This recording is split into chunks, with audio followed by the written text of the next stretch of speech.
During the 18th century, we see a new movement in art. And this movement in art is brought about by some really significant political, social, and scientific changes. We refer to this period in general as the Enlightenment. And this is really kind of an interesting term. The Enlightenment is a period in time, a period in history where we see enormous shifts politically, socially, and artistically. We're going to be talking a little bit about how this manifests, obviously, in the arts. But it's important for us to have a basic understanding of really where this is coming from in terms of the roots of this shift and change. So, of course, when we're talking about the period prior to this, during the Baroque, we really see some very powerful monarchs, particularly Louis XIV in France. And we see the rise of very powerful aristocratic cultures. And we still see some of that towards the beginning of this period that we're going to be discussing, particularly when we talk about a style of art called the Rococo. But really, when we're talking about the Enlightenment, we're talking about a shift in thinking, a shift in the way that societies in general go about looking at the world around them, a shift away from religion and mythology towards reason and deduction and science. And this is a big deal. This is a really big shift. There's an incredible impact, not only in the arts, but in the social, political realm. This is the period in time where we see revolutions in America, in France, the Industrial Revolution in England. This is a time of great writers like Voltaire, like Rousseau, great thinkers like Franklin and Jefferson. And we see, again, a tremendous impact across the world as a result of this period in time. The Enlightenment in general can be summarized, if you will, as a new way of thinking, independent of myth, religion, or tradition. And we see new methods brought about, new methods of thought and of exploration of science that are based upon experiment and critical analysis. And this really has its foundation in the minds of a lot of great thinkers, like René Descartes, like Pascal, Isaac Newton, Ben Franklin, as I mentioned previously, Jefferson, and also John Locke. And so these great thinkers, really kind of create a series of touchstones culturally and scientifically that lead to some tremendous shifts and changes throughout the world. Almost certainly the most important writer of the Enlightenment was Voltaire. Voltaire was a French writer who believed in really trying to strip away a lot of the injustice that he perceived in the world. He created a number of pamphlets and handouts and flyers and publications, which were frequently burned, by the way, by the authorities, which denounced what he referred to as the ancien regime, the old order. And he saw the rule of despotic kings and of powerful aristocrats as being really antithetical to the development of mankind and society. He believed in the need for intellectual and religious freedom. Now, ironically, however, his beliefs, his writings end up becoming an important foundation for what becomes a revolution in France, which was not really his intent. But his beliefs, his thoughts, his writings, again, form a very important backbone for this. Another really central concept to understand about the Enlightenment has to do with shifts and changes in terms of science and industry. And we see this really begin primarily in England. And we see the advent of the steam engine, the usage of the steam engine, and the shift in England from an agrarian society and culture really to a manufacturing culture.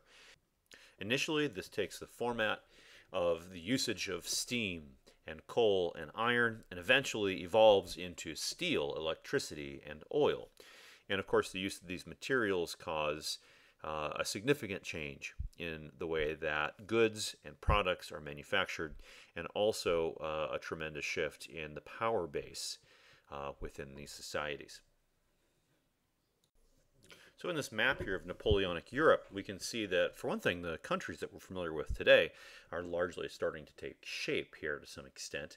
But the route that you can see traced there indicates the path of Napoleon and the Napoleonic invasions of various areas. One of the routes that's really kind of most interest here, by the way, is you'll notice the route that, of course, ends in Egypt. And Napoleon was one of the first people to really engage in a serious study of this region. He brought a series of scholars with him, which he referred to as savants. And these scholars really documented and cataloged the heck out of everything that they found.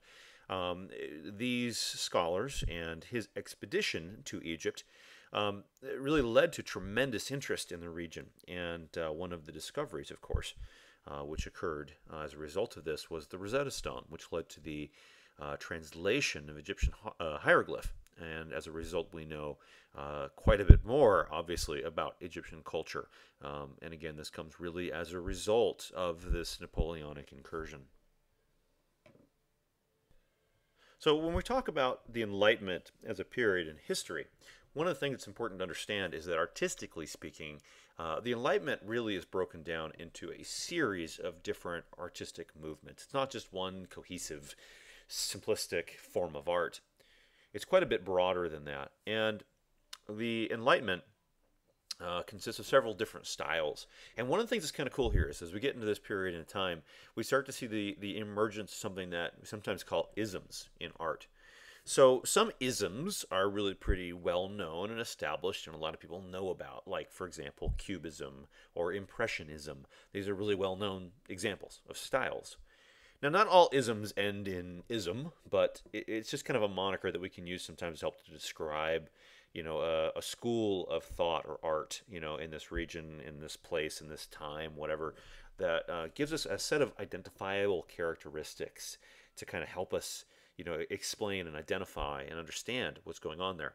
The first of these isms, if you will, is called the Rococo. And Rococo is an interesting example. Rococo, sometimes people refer to this really as a late Baroque style rather than an Enlightenment style. It kind of fits somewhere in between here, but we really see this begin in like 1700 or so.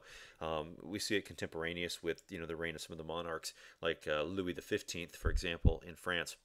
But Rococo, the term comes from the word rocaille, which refers to a shell, and this really is intended to reference the type of imagery that we see in the Rococo style of art. So Rococo is interesting because it's not really a style of just painting or just architecture or just sculpture, but it's instead kind of an overall thematic concept. It really kind of comes, I think, from the type of style that we saw at Fontainebleau when we talk about that combination of architecture and painting and sculpture all being blended into one ensemble. And that's really what Rococo is mostly about. Rococo primarily emerges as a style of interior design. It's more of a feminine style, it's more of a gentle style, and definitely associated with the upper class, with nobility, and with the aristocracy. We see, in terms of what we look at when we see this, we tend to see sinuous curves, pastel colors, and the patterns tend to be largely based upon vegetal motifs or sometimes other organic forms like shell forms, vines, flowers, that sort of thing. The painters here, though, when we talk about Rococo, their subject matter diverges dramatically from what we might expect to see were we to go back and talk about grand manner painting under Poussin.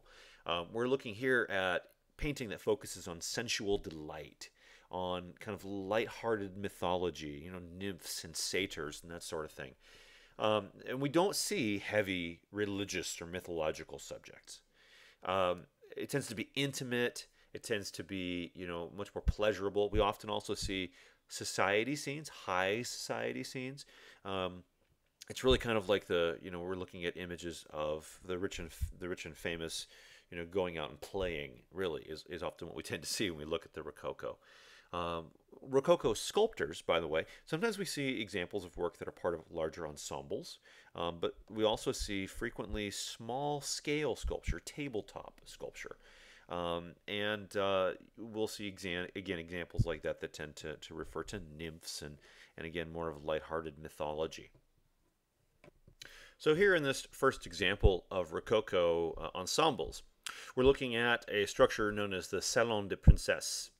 So this is a room within the Hôtel Sorbis in Paris, and it was designed by Germain Buffon with painting on the ceilings by Natoire and sculpture by Lemon. So this ensemble was created about 1737 to about 1740. And we see here, well, almost really what Rococo is all about. We see really kind of an empty room. Now that room here, though, is beautifully appointed and decorated. We can see these exquisitely carved ensembles and painted sections in the ceiling. It's almost impossible for us to differentiate where does the ceiling end and the wall begin, for example. It's lavish and beautiful and complex. What we don't see, of course, is much of the furniture that would have also been included, and certainly not the elaborately dressed members of the aristocracy that would have been having a conversation or a ball or some other activity within this. And so we kind of get a glimpse of it when we look at the architecture here. But the other things that would have been included here, the furniture and almost certainly the attire of the individuals included, would have been equally lavish. And images like this, these rooms, again, tend to focus on, this beautifully ornate and elaborate style, which is typical of the Rococo. So another example here of a Rococo room, and this one actually is in Munich. And it's an example of how the French Rococo design actually manages to kind of evolve and also get imported into Germany. And this is designed by Francis de Cuvées, and this is from the Hall of Mirrors in the Amalienburg, which is, again, located in Munich and dates to the early 18th century. The Amalienburg here, it's a small lodge, which is within the part of the complex of the palace in Munich. And it's a good example, again, of how this design kind of manifests itself in Germany. You have a lot of these, again, beautiful, curving, sinuous lines which harmonize the interior and exterior elevations of the structure. It's very, very elegant.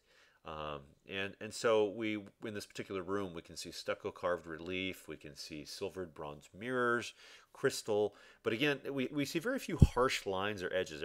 Everything here tends to be very organic, very shifting, very moving, growing, and you get this really kind of playful sense of illusion, which is also kind of a typical example of what we see when we look at examples of Rococo ensembles. One of the best-known painters of the Rococo period is Antoine Watteau, and the image here, L'Indifferent, is really kind of a good example of how this style differs from the earlier Baroque. So here you have this very kind of playful figure, this image of this character. And by the way, interestingly, Watteau studied with a guy named Claude Guillot, and Guillot was a guy who was interested in scenery for the stage, and the Commedia dell'arte, and also designed and executed a lot of scenery. And so you kind of see, I think, that reflected a little bit in the work of Watteau. But Watteau, he was influenced by Rubens and by other artists as well from the Baroque period, and even executed a series of military scenes. But a lot of his work, like we see here in this example, tends to show, again, this Rococo sensibility, this kind of playful indifference. And the way that this character is represented is also really characteristic of this. Not just the subject matter, this apparently indifferent or playful aristocratic individual, but the handling of the paint, the handling of the background, these light pastel tones, the very painterly manner in which it is rendered, also, I think, really tells us quite a bit about how this differs from the seriousness, from the weightiness, really, of the earlier Baroque period. So here, if we compare Watteau's work with an earlier example, we can really see some pretty distinct differences. And it's interesting, these two paintings aren't that far apart chronologically. They're only about 15 years apart or so. But Watteau's is much lighter, much more frivolous, whereas we have this very serious, very composed image on the right-hand side here of Louis XIV by Hyacinthe Rigaud. And, there's differences not only in terms of the style and handling of the image, but also in the patronage. One of the things that begins to shift here with the Rococo is that the patronage tends to fall more upon the nobility and the aristocracy rather than specifically on the monarchy. So this work by Watteau is called Return from Cythera, and it's a piece that he painted for his acceptance into the French Royal Academy. And the French Royal Academy is kind of interesting to talk about here too, because during this period in time, the French Royal Academy was divided really into two camps. And so you have these two groups of people who kind of have different artistic beliefs. And one of these groups was interested in some of the ideas that were brought about by Poussin, by Nicolas Poussin. And this was also followed by Charles Le Brun, who was the guy who, of course, painted a lot of the famous ceilings at Versailles. But Poussin was interested in something that we talked about called grand manner, and this is, bring your, choose your subjects from mythology, etc. And it also tends to subordinate color. It's really more about form and line, etc. Now, the other camp is really based more on the style of Rubens. Watteau, by the way, was Flemish, and so he was actually really quite influenced by Rubens. And this is a group of people, a camp, if you will, once again, that's very interested in color. And so you may remember that we talked about Italian art in the Renaissance. We talked about disegno and colorito, drawing versus color. And here in France, with the French Academy, we see something very parallel, but in this case it's the Poussinists and the Rubenists. And again, this breaks down primarily to an interest in either, drawing and form, or a focus on color. So Watteau fell quite clearly here into the color camp, and his works really reflect that. Watteau's painting, this image we're looking at here, The Return from Cythera, is a little bit of a play on some earlier examples we've talked about by Titian or other people, Venetian artists, like the Pastoral Symphony and that sort of thing. In certain ways, we have this Arcadian background, and we have this beautiful idyllic setting. We even have, some kind of encrusted examples of statuary in the background. Greek statuary. There's a Venus back there with vines crawling all over it. But what's really kind of interesting about this is that this image shows us these wealthy people basically gallivanting and playing with these little cupids flying around in the background. And these types of images, which represent the leisure pursuits of the aristocracy, are what we refer to as a fête galante. And the fête galante is a style, really, that can be largely attributed to Watteau. So he's, it has, again, a lot in common with some earlier examples like by Titian or Giorgione, but it's much less didactic, really much more playful, much less serious. It's about these, very wealthy, well-to-do pilgrims, if you will, coming to the island of Cythera to seek love and pleasure. And so these types of images, you can see how these really cater, obviously, to the wealthy. And of course, we're going to see some reactions against this a little bit later when we talk about movements that come about and parallel things like the revolutions in France and in the Americas. So another really successful Rococo painter was Francois Boucher. And the image we're looking at here by Boucher is called Cupid a Captive. And Boucher is really well known for these kind of, again, sensuous and lighthearted scenes which reference mythology, but they, of course, don't really take any kind of serious mythological subject matter. Boucher was the son of a lace maker. He was born in Paris, but he studied in Rome. He actually was awarded something called the Prix de Rome, the Prize of Rome, which was awarded by the French Academy. And he was able to study and live in Rome, subsidized by the Academy for 4 years. He became really very, very successful. He became a full member, a faculty member, in fact, at the Royal Academy.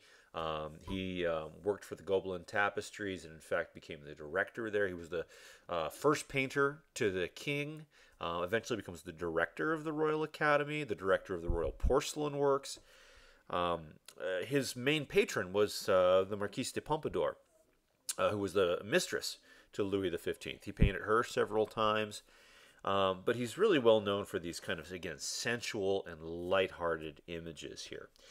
He really, with a lot of these painters, a lot of the Rococo painters, they really fall out of favor with the revolutions that appear and with neoclassicism on the rise that comes later. And so they really kind of die in obscurity, which is kind of a little sad. And it isn't really until later that this style of work becomes really appreciated once again, if you will. A final Rococo painter that we're going to look at today is Fragonard. And Fragonard is best known for the work we're looking at here called The Swing, which is an intrigue picture is what's referred to as. So an intrigue refers to an image where you've got something that's maybe a little scandalous or a little naughty or a little, a little subversive going on. And there's certainly a little bit going on here, as we'll see when we talk about the composition and what's actually happening here. But a little bit about Fragonard himself first. He was a student of Boucher. He did win the Prix de Rome, traveled to Rome and studied there. He looked at the old masters of the Renaissance, but was actually more interested in some of the kind of secondary painters like Tiepolo and some others, much less so interested in some of the traditional examples that we've thought of, like Michelangelo and Da Vinci. He actually, also kind of, as well as being a student of Boucher, his work tends to kind of reflect a little bit of Watteau in terms of his backgrounds, his Arcadian backgrounds in particular.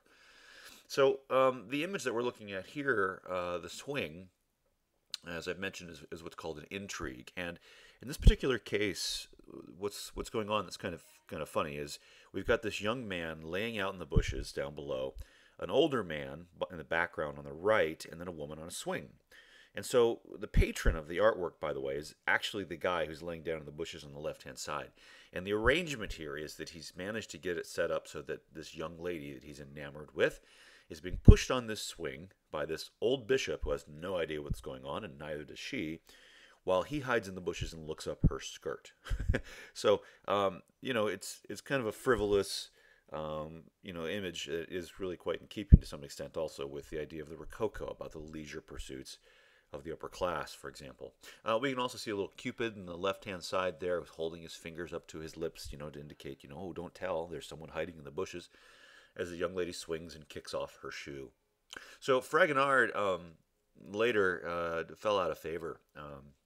One of his most important patrons was a mistress to Louis XV, Madame du Barry, and in fact, he did a series of important works for her, and she returned them. So he began to fall out of favor later in his career. People like Jacques-Louis David, actually, who we'll talk about later, really actually kind of admired Fragonard, but it was really just kind of too late for him and for his style. He died really destitute. The revolutions that occur in France and the changing styles of art that come along really were not compatible with his style and with his content.